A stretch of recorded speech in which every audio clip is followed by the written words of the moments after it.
Hello and welcome back, my friends, once again to another episode here of the Red Delta Project podcast and live feed Q&A here on the RDP YouTube channel. Your humble host is always Matt Shefferly with another episode to help you be fit and live free, breaking free of the diet and exercise rat race.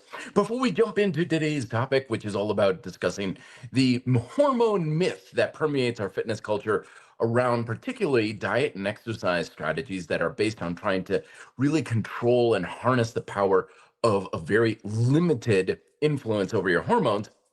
First, we got to pay the bills because today's episode is brought to you by, well, darn near everybody. This time of year, Black Friday sales are going all over the place, and that's no exclusion from all the companies and the brands that I represent here. We've got Into the AM for my favorite clothing companies, Anthem Athletics, Kensui, Weight Vests, pullupdip.com. Instead of just trying to show you a whole bunch of links and stuff, just to put the link down below to the recommended resources page on reddeltaproject.com down below.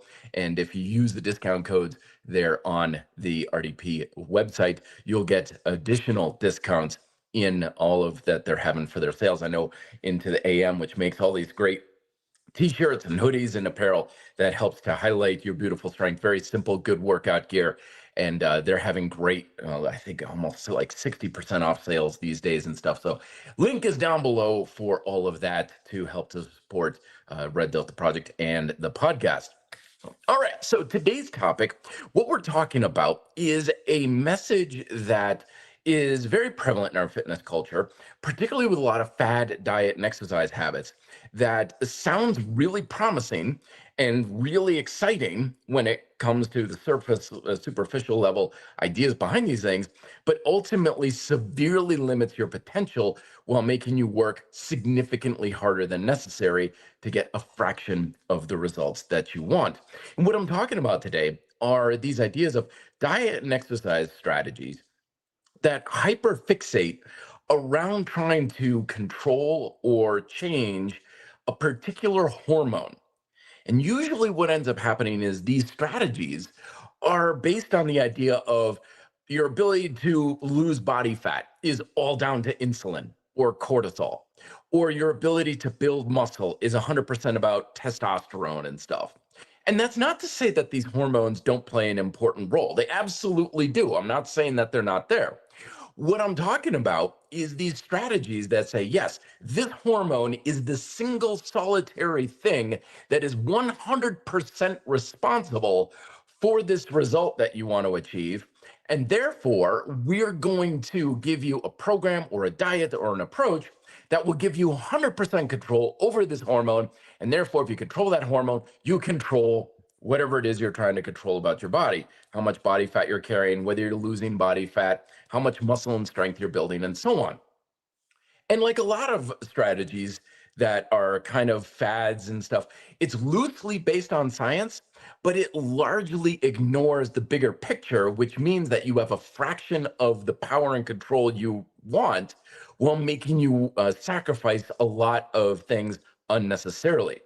And the inspiration for today's episode is by a research study that came out. I'll put a link down below as well, that basically was highlighting this idea that when it comes to building muscle and hypertrophy of muscular cells, one of the bigger influences isn't so much your actual testosterone level, but the androgen receptors that interact with your testosterone to begin with. And basically, in the study, they were finding that, yeah, you can have all the testosterone in the world circulating through your body, but if genetically or for whatever reason you don't have a lot of androgen receptors on your cells, well, it still doesn't do you a whole lot of good. And the reason why I'm bringing up the study is because it's a classic example of where the hormone-based diet and exercise strategies fall short. Because the overall strategy usually works something like this. It's like, okay, you've got this thing about your body, whether it's a body fat level or muscle mass, or it could be something regarding your overall health. And they're like, yes, there are many things that are responsible for that condition. There's a lot of influences. There's a lot of pieces to that puzzle, but let's completely ignore almost all of them and hyperfixate on just one, which is a hormone. It could be cortisol, it could be insulin, it could be testosterone. Those are usually some of the big key players, but sometimes you get a little bit more in the weeds on things like estrogen and things like that. And so, right off the bat, we're just already in science fiction territory. Because, yes, that hormone, whatever it is, does play a role in that result, but it is not ever 100% responsible for the outcomes. And that's the case with that research study. It's like, yeah, you can have testosterone level like crazy, but if something related to that is also off, like your androgen receptors, you're kind of upset your creek with that, with a up a creek without a paddle. And it's a classic example of that. Furthermore, a lot of these strategies have a very limited approach in your ability to try to harness control over that hormone, where they'll be like, okay, like for example, storing body fat is all about insulin, and insulin is all about carbohydrates and sugar. So therefore, if you don't have carbohydrates, then you won't have an insulin response. And if you don't have an insulin response, you're never going to store body fat or prevent the burning of body fat and stuff. And it all sounds great. And it is backed up by a shred of scientific data and information. But like I said, it's not so much what's right or wrong, it's the fact that they're missing so many other pieces that really distort and warp the perception of reality. So as a result, you get paranoid about eating strawberries because you're like, oh no, sugar and carbs and strawberries, and that'll spike my insulin level like crazy. And that means I'm going to store body fat and get all fat, and I'm never going to burn any fat, and I'm going to become a social outcast, and no one's ever going to love me, and my health is going to degrade. And it all ends in tears, right? It's always the doom and gloom stories with these sorts of things. But the biggest reason why we want to focus on this myth is the fact that there's a hell of a lot more to your body fat levels than insulin. Insulin plays a role, but it sure as hell ain't the whole picture. In fact, most of the fat that you store is in the absence of insulin. And just go and pick up a exercise physiology or human physiology textbook on how we digest lipids and fat in our food. Like most of the fat we store doesn't require insulin. Furthermore, you have insulin responses to things that are non-carbohydrate based. Red meat, for example, can do it. Highly processed foods like protein powders and stuff, that creates an insulin response. Because insulin's not a fat storage hormone, it's a storage hormone of anything. So a lot of times when we consume something that gives us an insulin response, it's not to store fat, it's to store other things for within the body. And also, it's like, okay, you can store fat, you can burn fat and stuff, but that doesn't mean anything. Your ability to lose and store or gain body fat is all about the ratio and the process of how much are you burning and how much are you storing. And on both sides of that equation, there's a hell of a lot more to the picture than just insulin. So you can see where this is starting to really limit your potential while also making you work a lot harder than necessary. Because your ability to control a single hormone is down to some variables that you can control, but a lot of things you have no control over whatsoever. Furthermore, your ability to get a certain result is also down to a lot more than just that hormone and whether or not you have enough of it. So when you become really fixed on, I'm trying to control this single hormone by using this one single technique, you're severely limiting your potential because there's a lot more you want to focus on. There's a lot more to the picture. But when you're looking at that, it's always kind of like looking through a scope, a telescope, a microscope, anything of a scope variety. Yes, you're getting a very clear picture of something off in the distance or up close. But in order to do that, you have to be blind to everything else around you. And that's usually what these perspectives do, is they tell you hyperfixate on this thing, but ignore most of the important stuff. Because when it comes to, for example, testosterone, when it comes to building muscle, I fell for the idea years ago where it's like, oh yeah, you get a spike in testosterone if you lift heavy. Yeah, again, true. But the scientific evidence over the years has routinely shown that that spike doesn't really produce any meaningful actual muscle growth. In fact, in some cases, I've even seen it suggested that you get a spike in testosterone, and then shortly afterwards, you get a drop off in testosterone in order for your body to regain a homeostatic set point. So the reason why we want to be aware of this stuff is because it seems enticing, it seems exciting, but ultimately it limits your potential because, as we discussed here in RDP, that we get far better results with much less work and effort that's much easier to maintain when you have a multi-influential approach to your objectives. So if you're like, I want to lose body fat, it's like, okay, yeah. So do I need to worry about insulin? Well, probably not unless you're a diabetic or something like that. Do I need to worry about carbohydrates? Well, you don't want to be just loading yourself up with a huge amount of, get baked goods and sugars and processed foods and things like that. But that's more of just excess calories and stuff that the extra carbohydrates are contributing to. You don't need to worry about carrots in your salad or the fact that you have the occasional donut on a Sunday morning as a special treat.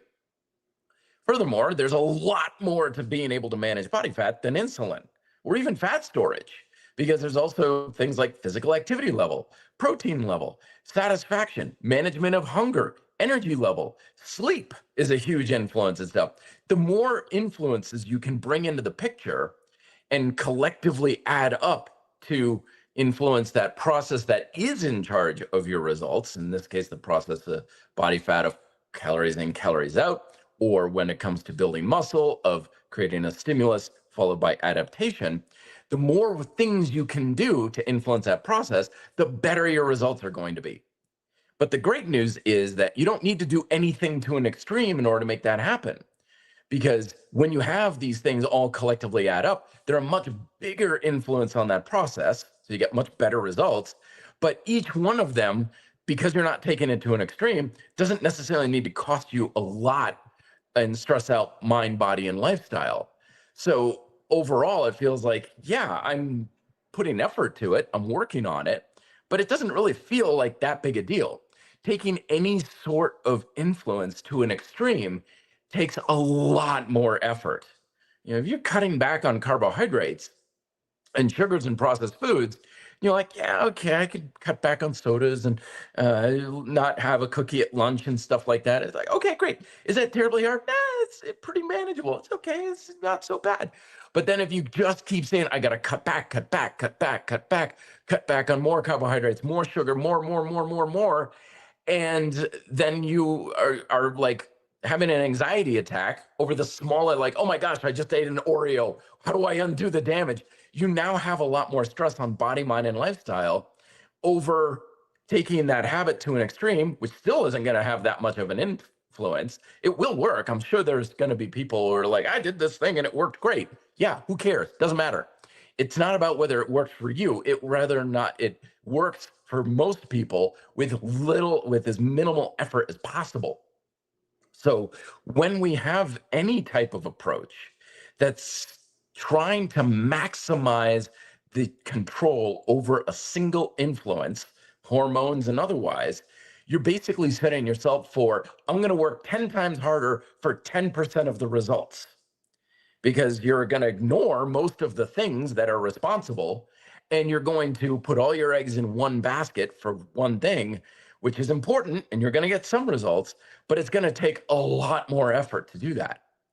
And then finally, the last point of this is that, yes, you also have compensation too. So it's like, okay, I'm going to not have anything that's going to spike my insulin level in order to try to control body fat, but I'm going to overeat a lot of calories from other sources that supposedly won't spike my insulin level, but you're still overeating calories. So it's still going to be a real uphill battle for losing body fat if you can even do it at all.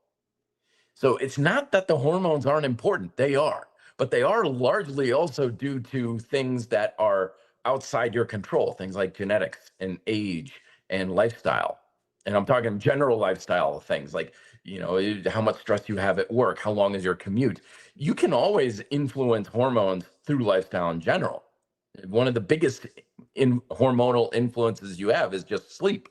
Can you get better sleep? But a lot of times these things are just not going to be that easy for you to control at all times. And that's perfectly fine. You don't need to make anything perfect. You don't need to even do anything right. You just need to do it better than what you had before in a progressive fashion. And when you do that, you recognize that a lot of the extreme stuff really isn't all that important and usually not worth the effort that you're going after. All right, so those are my thoughts. Let me get to some questions here and stuff right off the bat here. Good question coming from Dream Thread saying, thoughts on partials. Partial range of motion is a great progressive strategy. That's the first thing. It's very good. So if you're using more range, you're gonna get better results. Flat out. More range is just better in most cases. However, sometimes people will use a shorter range of motion for progressing some other element in their training. Powerlifters do this all the time with box squats, board chest presses, or rack pulls, where they're using a heavier weight than usual to get their nervous system with used to loaded up with that amount of weight, or just getting used to the weight on the bar. And then they will progress further, not by adding weight, but by adding range. Now, the second thing about that, though, is a lot of times people use a shorter range of motion claiming that it's better, better just in general, like always better. And I'll tell you from experience and from all the evidence-based research I've come across, that's just simply not true. Is that when you're using a shorter range of motion, you're usually shortchanging your potential in general. Now, let me give you an example here of I do like hover lunges for my legs. Yeah, so that's a partial range of motion because it's like a shrimp squat. You squat down, knee touches the floor behind you, behind your heel, you stand back up. So it's kind of like squatting down to parallel. Squatting to parallel is something that I would classify as half range or 2/3 range in most cases. Full range of motion is you go until you run out of range. You just physically can't get lower in a squat, or you can't move anymore. There's a physical limitation to that. And so when you're using a shorter range of motion, it's very good to do something else that will give you that range. It's to some degree. I'll do my shifting squats. I'll get into a deep squat. I'll do step ups on a really high step or something to get me into a squat chain movement where my hip is pretty much on the back of my heel for those sorts of things. So there's three ways that you can really go about using range of motion for progression. The first of which is use a shorter range for a new technique or with a new level of resistance to get used to that technique or resistance. And you're going to keep in the back of your mind, like, yeah, I know I'm using a short range of motion. That's okay for now, but it's not going to stay that way. Second is don't add resistance or any sort of complexity to your technique until you're using a really good range of motion later on. So range of motion becomes your primary thing to adjust.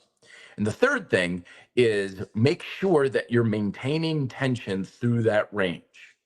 So a lot of times people will use a good range, and then at a certain point, in order to keep going lower or deeper, they lose the tension. Pull-ups are a classic example of this, where people will come down and then they'll just, dead hang, and they lose the tension in their lats, their shoulders, even their biceps. We want to make sure you've got tension in the muscles in that big range. That's why I often refer to it not so much range of motion, but range of tension. And that takes practice, that takes skill. So that can be another example of someone who, for example, is getting into a deep squat, and that you can see they're bouncing into the bottom of the squat. They're losing the tension at the bottom. So I'll give them a partial range of motion. I'll have them do box versions of the squat or something of that nature, like a hover lunge. And I'll say, okay, make sure you're keeping tension in your quads, in your calves, your glutes, and everything at a shorter range. And maybe they'll struggle with it a little bit, in which case I might say, okay, even shorter range of motion. And then eventually it's like more range, more range, more range. But it's not so much the range that you're going after, it's the range of tension that you're striving for. So partials are like anything else. They're a tool. They're a progressive tool, but they're not like, shorter range of motion is better in all cases. No, it's not. When you can potentially use more range, you're just going to be better off with it. You're going to have more control, you're going to have more power, you have more strength, you're going to stimulate more hypertrophy, and you're going to have more resilience in your joints because you're teaching that range of tension, which protects your joints by keeping the tension in the muscle or the force in the muscle, as opposed to it going from the muscle into your joints. So partials are great, but just use it intelligently, not as a way of this is the best way to always do things. And that goes along with what I was saying earlier. We get these ideologies in our fitness culture and in life in general, but these ideologies of folks saying, like, this is the best way to do something.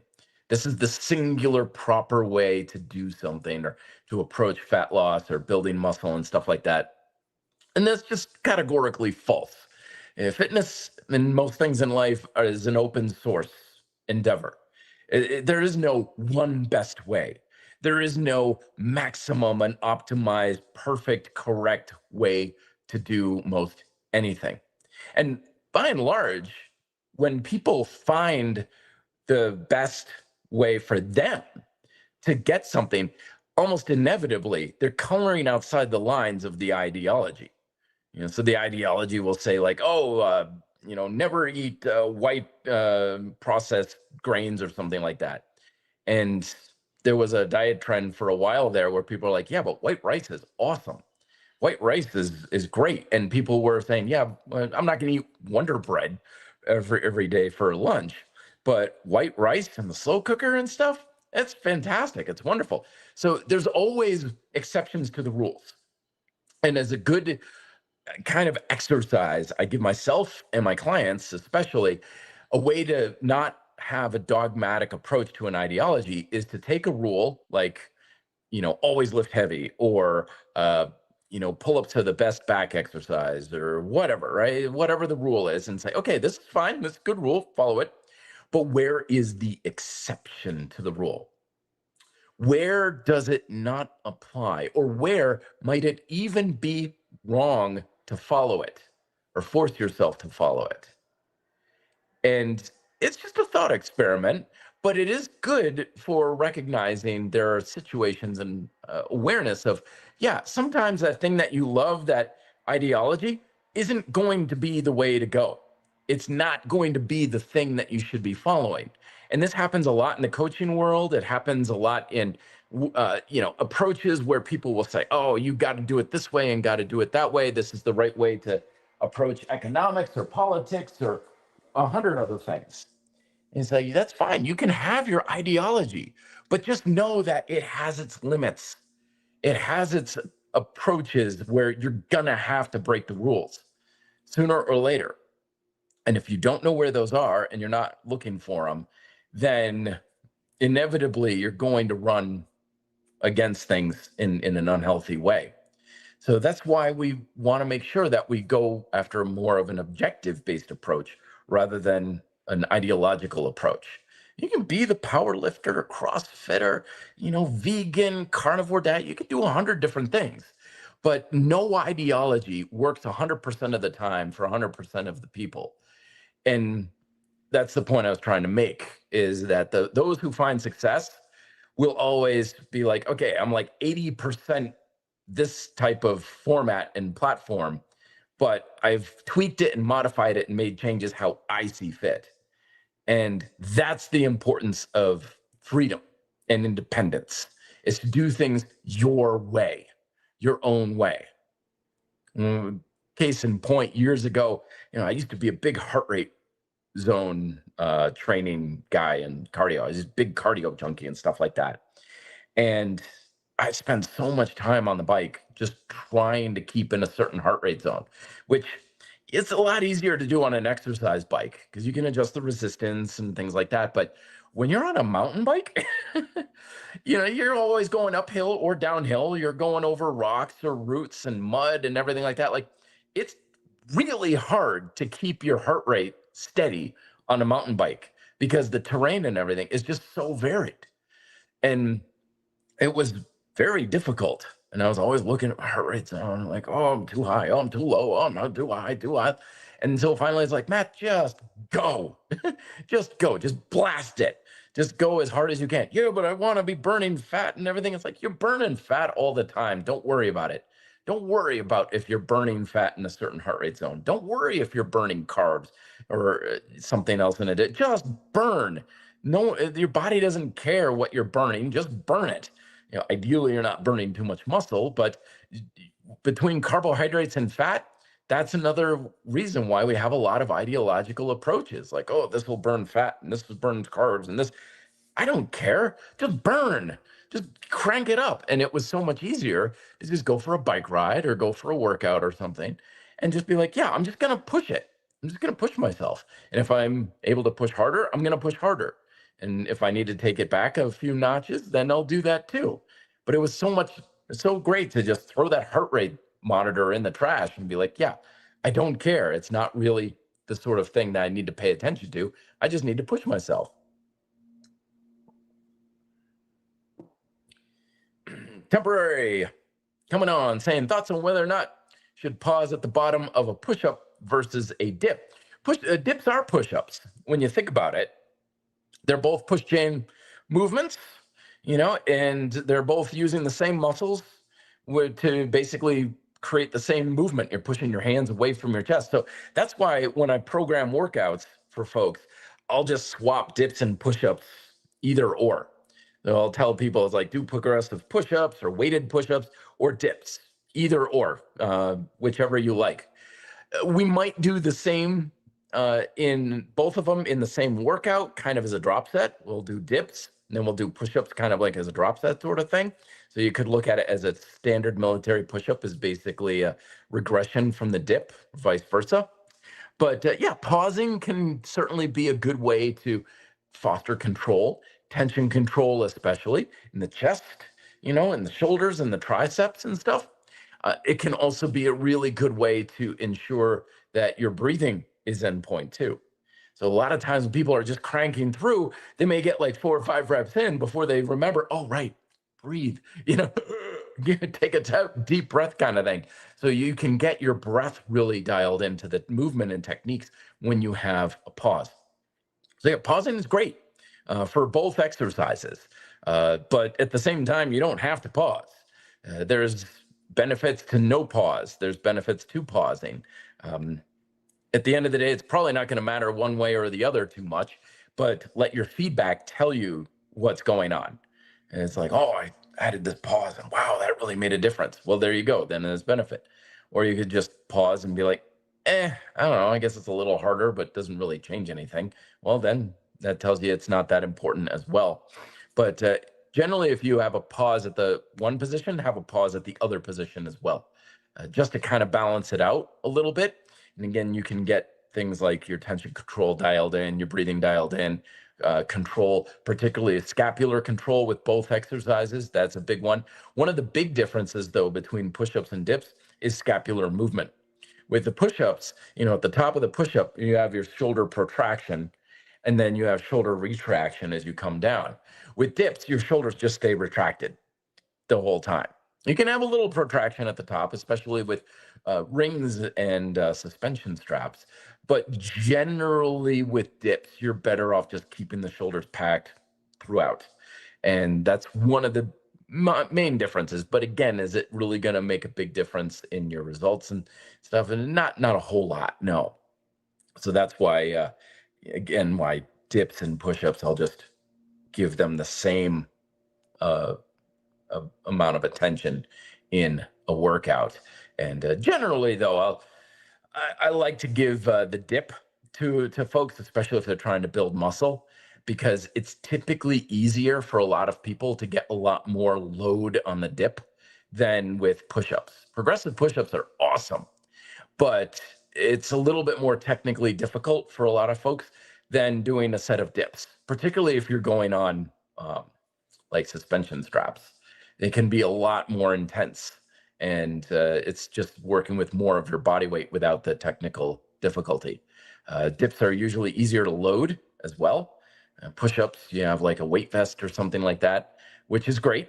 But sometimes you can literally just load up a dip with a length of rope and a couple of weight plates or a dumbbell or something for a dip belt, a makeshift dip belt. So generally, dips and pull-ups are easier to load. That's why they're kind of the kings of loaded upper body calisthenics training. But I wouldn't have much of a difference between the two for push-ups and dips when it comes to a pause. They're just too similar. So if you have a pause in one, go with the other one as well. It should be largely the same type of technique. And that's one of the reasons, again, why we can get kind of sidetracked with ideology sometimes. Because you may have an ideology that says one exercise is better than another exercise. And that's the proper way. And this is the best exercise for this muscle group.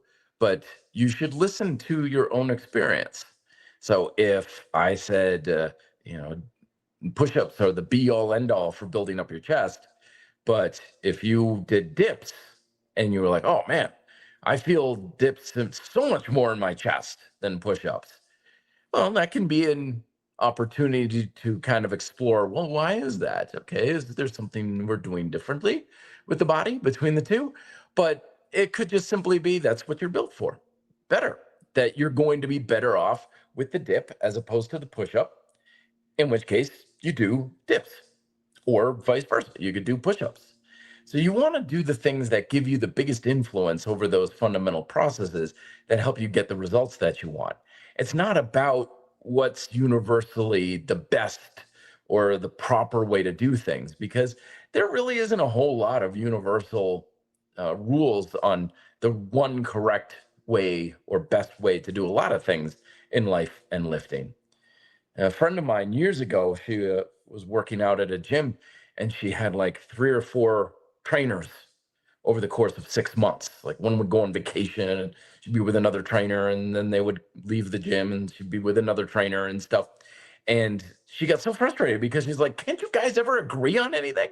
Like everybody's got their whole different opinions on squats versus lunges, and everybody thinks of different ways that is the right way to squat. Isn't there a one universal way to do things? And the answer is no, there isn't, unless you're going with something of like a systematic approach, like in Olympic gymnast judging or something like that. There's a series of rules on what constitutes a proper position for a hold, like an iron cross, or in powerlifting competition, there are certain standards and rules. But when it comes to general fitness, not a whole lot. No, you'd be surprised, but there's not a whole lot of general standards and rules that need to be followed, because ultimately it's not about following any particular diet or exercise ideology. It's just about observing the natural processes of mother and human nature and then influencing that however the heck you want. And that's going to be different for everybody to some degree. And that's why some people will say, well, this is the best, and that's the best, and this is the way to go about it, not recognizing that they're only looking at it through a very limited perspective of their experience or what worked best for them. So as I'm here talking about how dips are fantastic and I love dips, I put in my beautiful strength program, dips and over push-ups and everything like that. But that doesn't mean a whole heck of a lot if your experience tells you otherwise. So at the end of the day, you're supposed to be the one in charge of what you're trying to do. You're the one who should be in control, because that's independence and freedom, not following along some sort of a masterful plan that you didn't have any input with, sort of thing. So what else can I help you with, folks? Now the floor is completely open. Question and answer here on the Red Delta Project YouTube channel. Come on down. What is some of the biggest challenges that you are facing when it comes to your diet and exercise habits? I'm here to help you overcome anything that you like. This is your dance floor on what you're looking for here. But I just wanted to circle back as we're getting more questions in a little bit on why the hormone changes can make or break or don't necessarily matter that much. Is that a lot of times the diet and exercise habits are based on the observation, uh, of the scientific observation that certain habits can create a hormone spike or a drop or something like that. But always remember that our results in fitness are not about acute changes for the most part. I mean, obviously, if I crash my mountain bike and break my wrist, that's an acute change and that matters. But generally, we like to think in very narrow time frames of, how many calories are you eating in a day? Or what is your testosterone level doing first thing in the morning and all these sorts of things. And we want to think more broad kind of things. It's like, okay, what's your total caloric intake over the month? What's your general ability to create a stimulus in a muscle over 6 months? Think more broad term. Like you can have an insulin spike, you know, and it have no influence whatsoever on any lasting impact as far as blood sugar levels, energy, fat storage, or anything like that. Like I have an insulin spike. I'm like, yeah, okay, big deal. Your body's meant to do that. It's meant to be able to handle those in spades and just be perfectly fine. So a lot of this stuff, when you come across these ideas of it's going to create this change, but it's an acute change, most of the time acute changes like that don't really have a whole lot of impact to it. I mean, even with things that do matter, like I did a workout today. I created an acute change in my muscles by pushing them close to failure a few times in 2 to 3 exercises, 2 to 3 sets kind of thing. So that's an acute change. Does it really matter for building muscle and strength? No, no, I can guarantee you that workout did next to nothing for me, because all workouts do, because nothing you do acutely is going to really produce any worthwhile big long-term effects. That's why we have repeatability. Repeatability, reps, reps, reps, reps, reps over time. That's what matters. If I do a set of push ups, that's going to do next to nothing for my body. If I have a single vegetable and protein based meal, that's going to do almost nothing for my waistline. But if I do it over and over and over and over and over and over months of time, that adds up. That's going to make something happen. And so that's why we want to look at these things from when it comes to hormones. Like, okay, you've got an acute change, but what is the long term effect to those acute changes? Does it lead to anything meaningful? And by and large, the science says no. Insulin, testosterone, cortisol spikes, not a problem. Inflammation, even, it spiked up my inflammation. Big deal. Who cares? Doesn't matter. Chronic changes, that's a different story. That's a different story. And that's what things like steroids do. That's what, weight loss drugs do and stuff. They're influencing hormones and stuff on a chronic level, for better or for worse. So that's why we want to be aware of what are the acute changes that don't create a chronic change or a big change over time versus the ones that potentially do.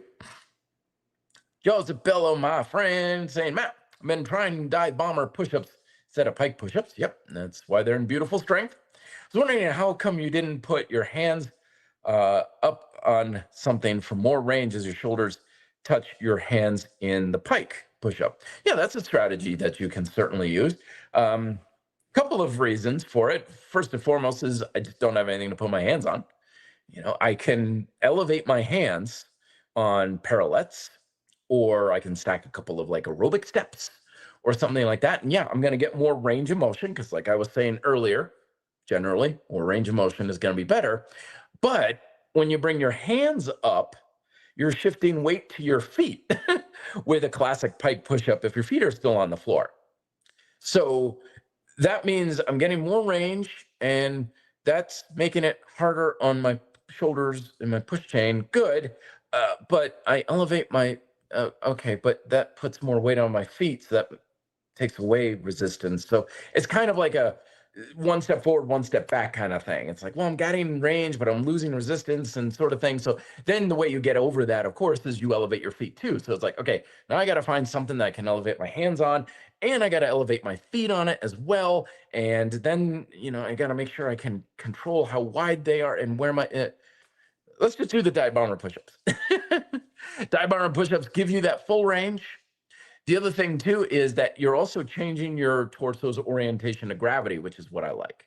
So in the dive bomber, you're in a pike push-up style position. You come down low, and at the very bottom, you're in a bottom of a push-up kind of position. So you're getting an extra little bit more in the chest. So the way I look at it is pike push-ups are a little bit more like straight, strict shoulder press, and dive bombers are kind of like shoulder press, incline press, tricep extension. You're getting a mix of ranges and muscle activation that you wouldn't otherwise have, to a degree where it adds up to a more holistic stimulus for building up your push chain with a shoulder emphasis. So again, it's a case of not that I don't like my hands on something. It's just you get more from the pike push-ups in general. And then if you want to add more to it, you just elevate your feet like I was doing today. I had my feet up on a bench and just coming down low and then back up. Fantastic way to adjust and progress it. So that's one of the big reasons. John Walsh, good to see you, my friend. Just finished a 2-hour ladder workout. Woo-hoo-hoo. Wonder what the long-term effects are. I'm watching soccer matches maybe 2 to 4 times a week. Hybrid resistance, cardio, kettlebells, dumbbells, 6 exercise and stuff, and so on. So, wow, 2 hours. Are you using like a Versa climber or a Jacob's ladder? Or you talk about ladder training where you go up in resistance and then back down in resistance. There's a couple of ways I could interpret that. But always remember the long-term effects of any kind of exercise, first and foremost, is you get better at doing the exercise. That's what's going to happen. You're going to get really good at climbing ladders or the Jacob's ladder and stuff, because fundamentally that's all what all exercise is being able to accommodate the functional demand of the exercise. So you get better at doing the exercise. So that's always the reliable outcome of any kind of training. It's not about what happens to my blood work or do I build muscle or am I going to get leaner? Am I going to get abs and stuff? That's all side effect stuff. Ultimately, exercise is always about getting just better at doing the exercise. That's what your body is actually caring about. So he follows up saying, yeah, he's doing rep ladders. Okay, so 8, 13, 21, 13, 8, and 5. Fun. Are you adjusting the resistance there, John? Or are you just using the same level of resistance with that as well? Because otherwise, what you're doing is you're subjecting your body to different levels of time, duration for the exercises. So ladder stuff can be a lot of fun because you've kind of got a built-in warm-up period. So I'm just assuming here, I'm just guessing, but your 5 reps. Oh, I misinterpreted. Sorry. 5 reps, 8 pounds, 13, 21, 13, 8, 5. Okay, so you're adding the weight. I glanced at it and I misread it. My bad. I thought those were the reps that you were doing. But you're doing 5 reps at those weights. Got it. Okay. I should pay attention a little bit more. So, yeah. So what you're doing is you're subjecting your body to volume and assuming a bit of a metabolic demand if you're not like taking too much time in between each set. And you're also giving yourself more resistance. So you're stimulating strength. So you're going to get stronger. You're going to create some degree of muscular endurance. I don't know how much you're challenging your muscular work capacity. So muscle building is hit or miss on that sort of thing, but likely to have happened. The challenge with something like that, where it's got a dedicated amount of repetitions that you do, though, is that it can become a little bit harder to challenge your muscular work capacity, because that means push your muscles until they're pretty well and good and cooked and burnt out. So if you're doing, for example, a goblet squat, because you say kettlebells, right? Yeah. So goblet squat, your first goblet squat, your 8 kilogram, for example, 5 reps. Okay. Good warm up. It's not really going to do a whole heck of a lot for you, though, because it's not that hard, assuming. And then you got 13, then 20, and so forth. So at each one of these things, there's always the potential that you could do more, but you're keeping yourself to the number. So you'd get like 21 reps. Okay, great. That's endurance style training. Are you challenging your work capacity with that? I don't know, but you're stopping when you hit 21 reps, not when you're muscular work capacity is challenged. So this is why when people are particularly really fixated on building muscle, I'll give them an exercise and I tell them open set, go. How long do I go? Till you stop. Because you never train the same body twice. Like, I don't know, you could do 12, you could do 15, you could do 10. There's many reasons of this. I just want you to go until you're really struggling to get that next repetition. And that's always going to be different. So if I give you a number, I'm guessing at what the number would be. I'm largely guessing, like, okay, do 10. And then you do 10. I was like, I could have done 15. I'm like, well, when we stopped too early. So that's what you're looking at is what are you creating for a stimulus with these numbers? And that's what you're going to grow. Endurance, strength, hypertrophy is up in the air with that one. And so, yeah, because that's the thing is we're always told in our fitness culture that you get results from the workout program you do. And that's just not true. If I do this program, will I get this result? Damned if I know. It's like, I don't know. If I drive a Subaru, can I get to the ski resort? I don't know. Do you know how to get to the ski resort? I'm not even on the same continent. Okay, well, whatever. So it's always about that stimulus that you're creating. That's your compass needle. Is that training getting you the stimulus in alignment for the goals that you want? Hypertrophy, challenging muscular work capacity, strength, tensing your muscles with a lot more muscle tension, and endurance. Are you pushing your metabolic and aerobic muscular endurance? So what's the stimulus you're creating? When you know the stimulus, that tells you everything about any workout program you'll ever do on whether or not it's going to be effective for you. So, but the long-term effect, like I said, is you're going to get really good at doing those ladders. David, good to see you, saying I'm struggling with recovery. It's rough, man. That is a hard thing to struggle with. What can I eat to recover faster?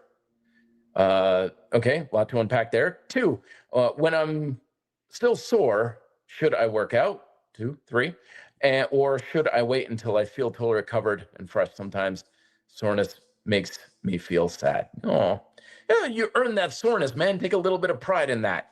You pushed yourself. That's something you should know, that you have the fortitude and the discipline to make yourself sad. Okay, so let's unpack a lot here. Struggle with recovery. First and foremost, the number one thing in recovery by far is sleep. Sleep by far. It is far more important than diet. You could have a crappy diet in the world and recover just fine if your sleep is on point. Okay, not so the other way around. If your diet is perfect but your sleep sucks, your recovery is gonna suck. So focus on sleep. Don't be one of these folks who's like, I could get by on 3 hours of sleep. You're not going to get a blue ribbon for how miserable you can make yourself in life. Sleep is by far the most important. So make sure you're getting consistent sleep, making it a priority, maybe taking some naps. 2, it's less about what you're eating. Recovery diet is important for recovery, but it's really not that important beyond just covering a few basic bases.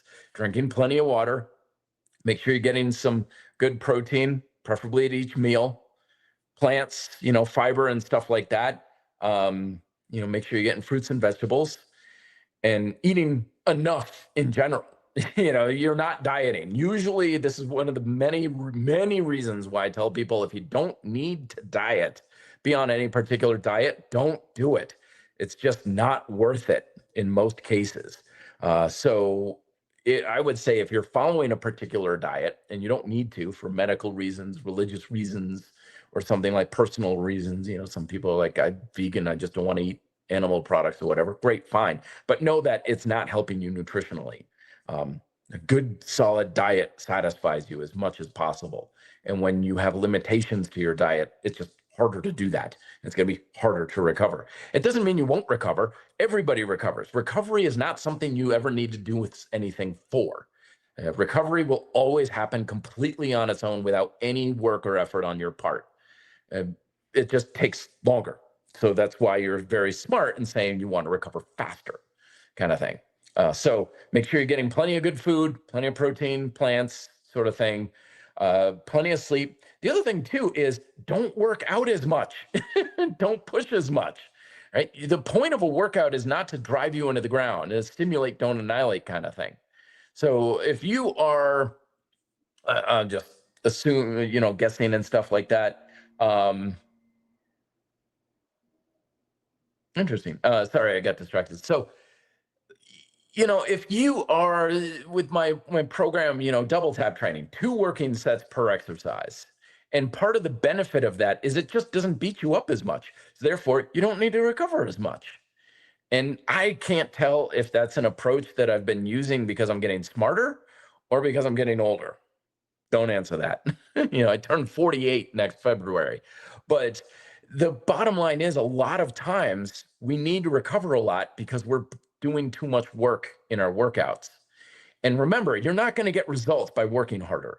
You get results by creating a stronger stimulus. And yes, that is very heavily correlated with how much work you put in, but there's always that cost to benefit ratio thing. So that's why in Beautiful Strength, I talk about double tap training. You get 2 shots at this, 2 sets. That's it. Can you do more? Absolutely. But you're going to get kind of a good bang for your buck with the 2 hard all out work sets with the double tap train. And that's per exercise too.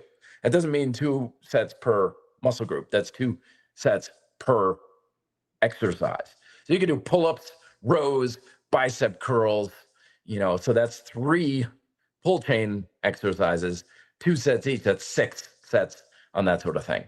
But yeah, I mean, I could tell you to say, all right, do 200 pull-ups, and that's just going to beat you into the ground.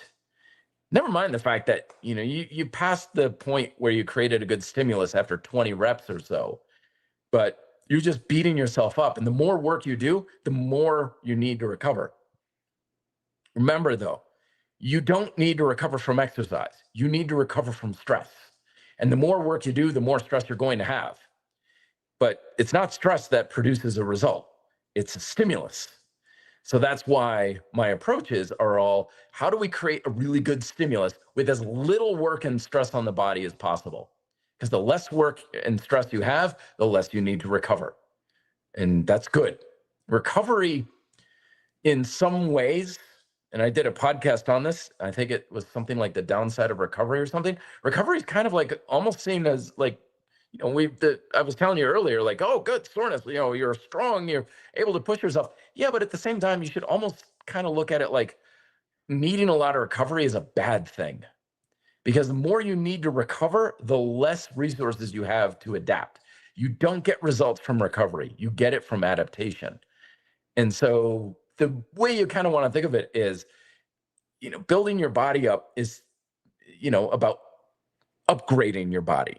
Recovery is about fixing your body. So if you have to use a lot of your calories and a lot of your protein and a lot of your sleep to recover, well, now you have less calories and protein and sleep time to actually build yourself up.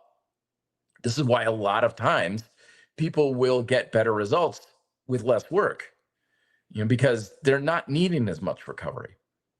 So let's put a bow on this because there's a lot here.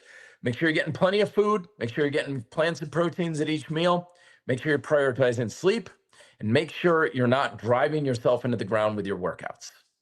The goal is not to work yourself into the ground with your workouts. Stimulate, don't annihilate. Double tap training is a great way to start with that, with general strength training. I usually prefer to end a workout with plenty left in the tank. Like, oh yeah, I could have done more. Good. You're not going to get results by exhausting yourself. God, I wish I knew that back in the day. I would have saved myself so much heartache and pain and injuries and all kinds of issues. Zedrin, it's good to see you. Do you think getting a good pump and mind-muscle connection and stuff during the workout is a sign of high testosterone, and good diet contains a nice amount of creatine? I felt like that after eating red meat. No, I'd say it's more of a correlation than a causation sort of thing. Good pump, tension control especially, that's just skill. That's just skill. That's you getting better at your tension control, flat out. It probably has very little to do with anything else. Testosterone probably has nothing to do with it. Diet probably has very little to do with it. Creatine probably has very little to do with it. Creatine might have a little bit because it can help you push further. That pump especially is all about being able to push your muscles into that red zone. So you're not going like 8, 9, 10. Okay, I'm done. Yeah, you're not going to get much out of that as far as like that pump goes. But if you're like 8, 9, okay, one more. Okay, one more, come on, and you just keep pushing and pushing and pushing. That's where that's coming from. And your mind muscle connection means that you're actually getting tension in the muscle. So that's what it is. And the creatine can kind of help with that for sure. But all the other stuff probably doesn't have a whole lot to do with it. It's just the fact that your focus is dialed in and you're just able to push yourself harder. That's good. That's really good.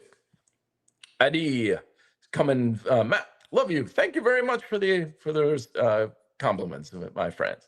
Why I cannot go all day to dead hang when doing chin up? When my arms are above my head, something won't let me twist the arms all the way, but normal or neutral is okay. Yeah, it's a neutral. It's a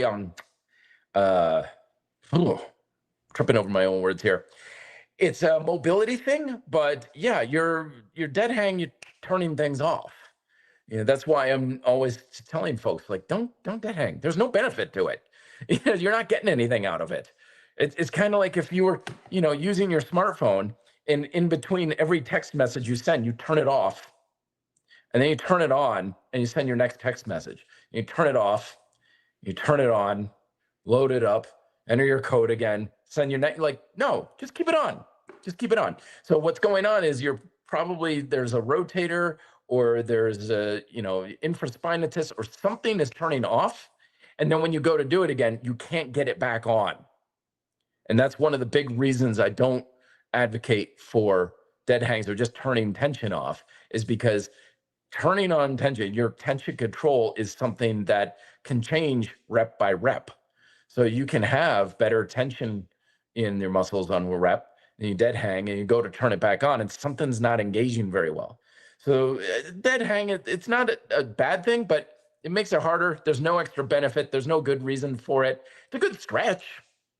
Yeah, so I'd say just hang at the end and get a good stretch.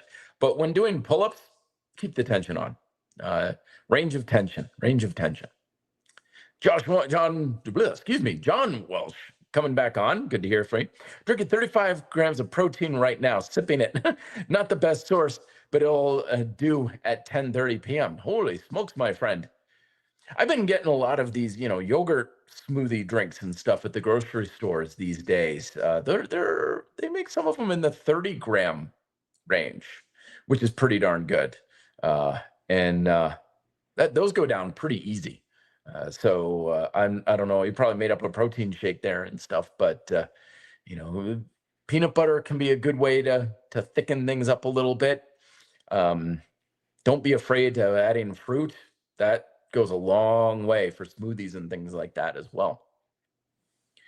Man, Joseph, good to see you. Matt, finished my shoulders with one set of Y-flies and a 30-second iso hold in a doorway, the back of my hands pressed against it to burn the shoulders out. Oh, I like that.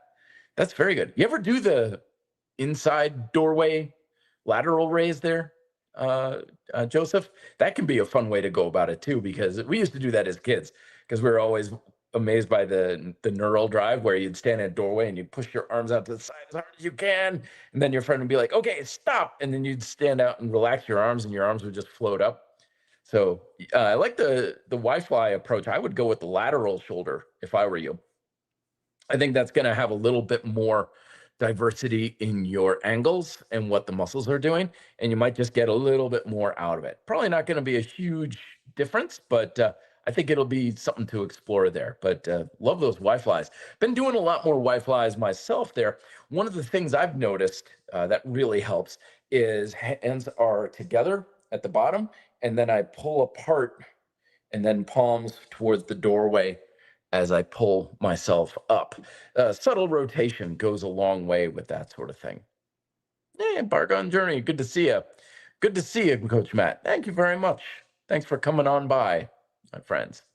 All right, we got another 5 minutes or so for your last questions here, folks. Get them on in. Remember, I do this most every Saturday, 2:30 Mountain Standard Time here, and I'm here largely to answer your questions. Whatever you're struggling with through the week, diet, exercise, motivation, I am here to help you.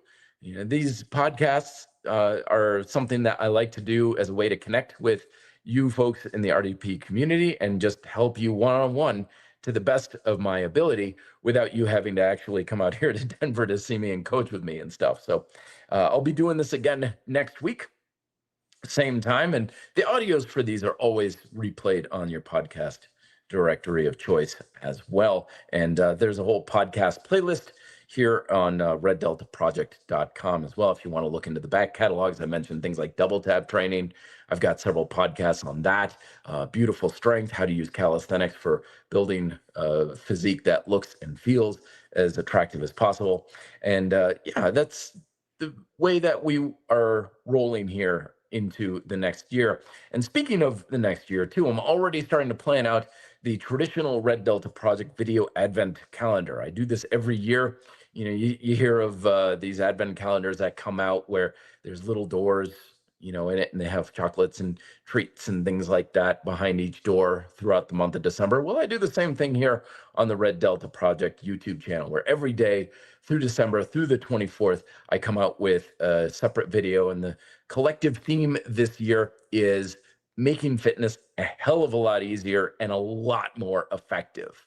So every day I'm going to have actually a short form video. So it'll be in the YouTube shorts. So if you go into the shorts playlist, you'll be able to see them all there. And every day is a single tip or idea about how to make your diet and exercise habits a lot easier. So you're not wasting a lot of time and energy and effort. It doesn't do you any good, while also putting more attention and time and energy towards the things that are going to be a hell of a lot more effective. So it's basically spend less, get more back, because especially this time of year, we all get busy around the holidays. We all get busy with end of the year kind of things going on. We could all stand to make this whole health and fitness thing a lot easier, because the biggest mistake I'll see a lot of people make is they're like, oh, end of the year, I'm too busy. I don't have the time, the energy, and the motivation. I'm just gonna, put the pause button on things until January and stuff. And then a lot of people don't even get started back up. And that's how a lot of people falter with this stuff. They don't actually quit. They just take a break and they never get back to it. So a couple more questions here, temporary. Saying one more for you. Do you feel any different about convict conditioning now? Also, can you do handstand push-ups? Very good question. So changes have come around a little bit, but convict conditioning, that approach is something I just always come back to. I've got suspension training, I got loaded calisthenics, I've got numerous programs that I've come out with over the years, but every, I'd say 5 or 6 weeks, I always just come down to progressive push-ups, pull-ups, rows, bridges, and so forth. Handstand push-ups, no. I've never been able to do the handstand push-ups, largely because of poor shoulder stability. I've had a chronically elevated and protracted right shoulder most of my life. Didn't even know it until probably a couple of years ago. And because of that imbalance, I've always been incredibly weak with any sort of overhead pressing. That's always, even when I was lifting weights and everything like that, anything overhead press was always very weak for me. People would be like, I don't get it. Like, you can do a dip with 100 pounds, pretty regularly without too much effort. And yet, even lifting a 65-pound barbell overhead would be really hard. Like, how are you so strong down, but you have like no strength going up? And largely because of poor back shoulder stability, probably due to years of hunched over the bike like this. When you spend hours and hours every day doing this is not going to behoove you toward any kind of strength for overhead pressing movements.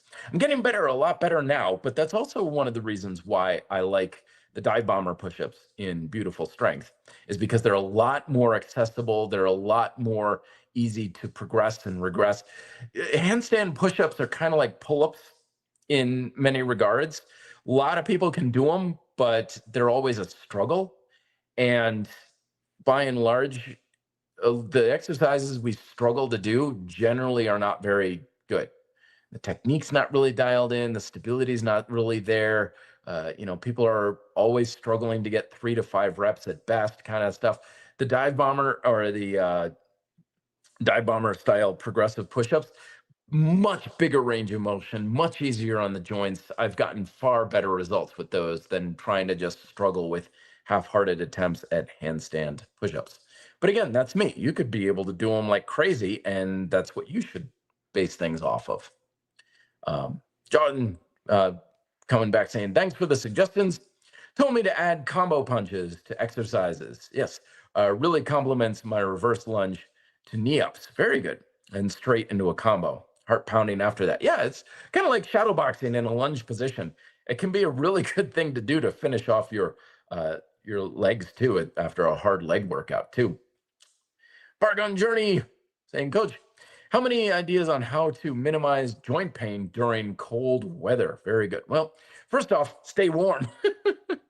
Obviously, if you're gumming into your workouts and you're physically cold, then that's a good time to spend a little bit more time literally warming up, like some light cardio, get on the exercise bike, jumping jacks, that sort of thing, because that can go a long way at minimizing joint stress and strain.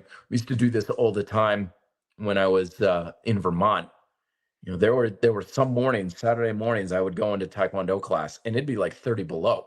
And we had a hard concrete floor, which had not a mat, but it was hard elevated floor just above it. So, I mean, that was a cold floor when we were coming into class those days. So we would spend a good 15 minutes just running up and down and doing jumping jacks and crawling on the ground and things like that to physically get warmer. The other thing to do is just make sure you're working on your tension control too, because a lot of times just stress in joints is lack of supportive tension in the muscles. And that's just across the board. It's not as a hot or cold thing. It's just much more about, are your muscles handling the force or are your joints taking it on? Tim Tunes, hey Matt, good to see you. After the double tap method, I discovered after energy plateau, 3-minute test with the goal of building muscle. Works excellent. Thank you very much. Awesome. Very good. And that's great that you are using that approach. So what he's talking about, folks, is double tap training is 2 hard sets, all out, like as much as you can possibly do, 2 sets. But the 3-minute test is another micro workout strategy where you have a timer for 3 minutes and just get what you can for reps during that 3 minutes. Break it up however you like, but that clock keeps on going. And so this is what I'm talking about, how there's many different ways to approach the same stimulus. And that's what ends up happening a lot in our fitness culture. People think of all these different approaches, all these different strategies, all these different methods. But at the end of the day, if you're creating the same general stimulus, the results are going to be the same. If you're still getting the same general influence on that fundamental process, the results are going to be the same. There's a lot of different ways to make the same applesauce. And in this case, especially for building muscle, it's like, well, I'm challenging my work capacity towards the end of it. I'm pushing my muscles close to failure. Yeah, I don't care how you do it. I don't care how many sets. I don't care how many reps. I don't care what strategy you use or whatever. Get your muscles to challenge their work capacity like that. You're going to stimulate hypertrophy. All the other stuff is just the details that you work out for whatever you want for yourself. So that's a great example of that. Glad you like the 3-minute test there. Dan, hope you're well. Doing all right. I've been having issues with tendons, RSI, etc. Ouch, man. I'm interested in your thoughts on isometrics helping or hindering. Thanks. Yeah, isometrics can certainly help, but not in the way that a lot of people think. Usually it's not the movement that is hard on the tendon, but ensuring that you're engaging the muscles to support the joints on those tendons. The joint ligaments, but the tendons are on the muscles. So if you have a tendon issue, obviously see healthcare professionals to get hands-on with what's going on. I was over here at Denver Sports and Recovery this past week. I've been having this pesky shoulder issue again, me and my shoulders, right? And I was like, I don't know. It's my elbow, my hand. I was having troubles and stuff. It's like I keep trying to shoulder this and this. And the sports masseuse was feeling around. She's like, ah, it's not in your shoulder, it's pec minor, which technically crosses your shoulder. But she's like, your pec minor is like stupid tight. And probably from, you know, being on the bike and things like that. And I just never stretched it out and stuff. So she was like, yeah, you need to address your pec minor. And then the shoulder and the elbow and the hand and all the other stuff down your arm, that'll take care of itself. So that's why when it comes to tendon and ligament issues, I'm always telling folks if it's lingering, get some hands on chiropractic, physical therapy, athletic trainers, whatever you can do, because a lot of times the issue isn't really the issue that we think it is. It's usually something else that's somehow connected. So that's the first thing, but isometrics can be very telling. I had a guy one time years ago, grab my isomax here, and he was holding the bar like this, and he was always having issues, with his exercise. Shoulder issues, elbow issues, and stuff like that. And I was just showing him the iso chain, and he's like, okay, so I'm like, pull on it like you're doing a curl, and he's like, oh, okay, just apply force. And I was like, yeah, and he's like, all right, and he did that. And I was like, whoa. And he's like, what? And because his body, when you do an isometric, you are exposing a lot of weaknesses and misalignments that are going. So obviously, like, well, you have very low amount of contractile ability in your lower traps. Your upper traps on your right side are coordinated. Your elbows winging out. So this was happening with everything he was doing with push-ups and stuff. We just couldn't see it, particularly because he was with dynamic nature. So the isometrics often expose imbalances and weaknesses that are causing those issues. And then by trying to do it in a more balanced way, I'm like, okay, keep the bar level, keep your shoulder down. And he's like, it doesn't feel quite right. It feels like my body's doing something weird. Like, good, now your body's actually training, in order to correct those imbalances. So bottom line is isometrics are awesome and great for that sort of thing. But know that that's what they're going to do is expose those imbalances. And then you've got to work on making them feel and look more balanced between the two sides. All right, my friends, it is time for me to vamos.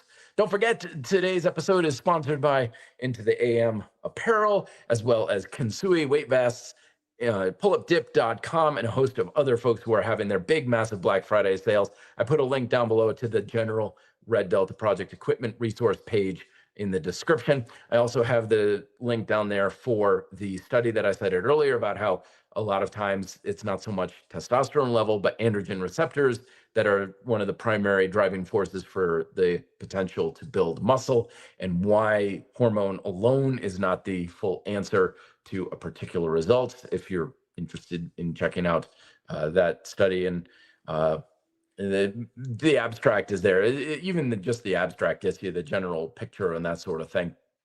But thank you very much, everybody, for coming on in. Don't forget, like, share, subscribe, all that kind of thing. Remember, these podcasts are free for you, but they are not free for me. So it greatly helps to support the channel and my sushi habit as well. I will talk to you folks next time. Till then, be fit and live free.